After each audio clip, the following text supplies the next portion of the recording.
"Who are you?" she demanded of the two. "Debt collectors," said Cheese. "An eye for an eye, a son for a son. We only want the one to square things, won't hurt the rest of your fine folk, not one little hair. Which one you want to lose, your grace?" "Pick," he said, "or we kill them all." On her knees, weeping, Helena named her youngest, Maelor. "You hear that, little boy?" Cheese whispered to Maelor. "Your mama wants you dead." Danny gave Blood a grin, and the hawking swordsman slew Prince Jaehaerys, striking off the boy's head with a single blow. The Queen began to scream. If you've seen the episode Son for a Son, you've probably already picked up on some of the changes the show has undergone. Rhaenyra wants revenge, a son for a son. She wants Aemond, and Daemon is more than willing to oblige. As the founder and former commander of the Gold Cloaks, he still has influence in King's Landing, and he sends 2 assassins through the tunnels of the Red Keep to kill Aemond. But the further they get into the keep, the harder it gets. The high-ranking members of the royal family are under protection of the King's Guard. They have no idea where to go. Cheese begins to panic as things start to look bad. They are even spotted by a maiden. Just as everything seems to fall apart, by sheer luck they end up in a room with Helena and her son and daughter. They decide to kill the boy, but they cannot tell the children apart, so they look at Helena and she is forced to show them which child to kill. As she watches in horror, they begin to slaughter her son. Helena grabs her daughter and runs away.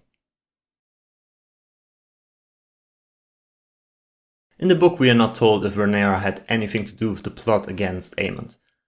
In fact, we don't even know if Aemond was the target. The book leaves that part open to speculation.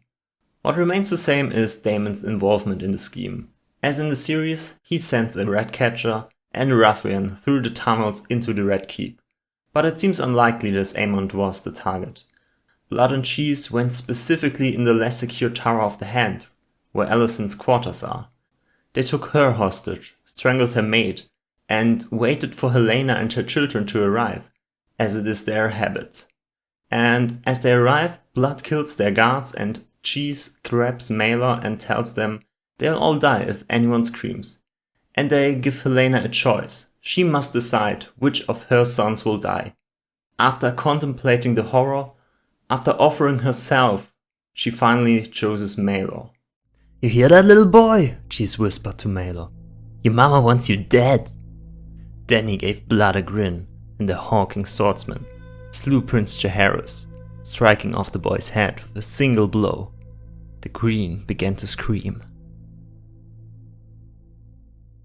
It seems to me that the point in the book wasn't necessarily to just kill one child, but to make everyone watching suffer. Helena, the other children, but especially Alicent. But he couldn't get one of her sons, so a grandson had to do.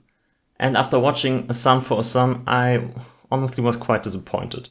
Not with the entire episode, but with the Blood and Cheese part in particular. The psychological horror of the book just wasn't captured by the show. Having Alicent there would have gone so well with the scene where she lights a candle for Lucerys, mourning the child her son killed. She didn't want any of that. Not that anyone would care.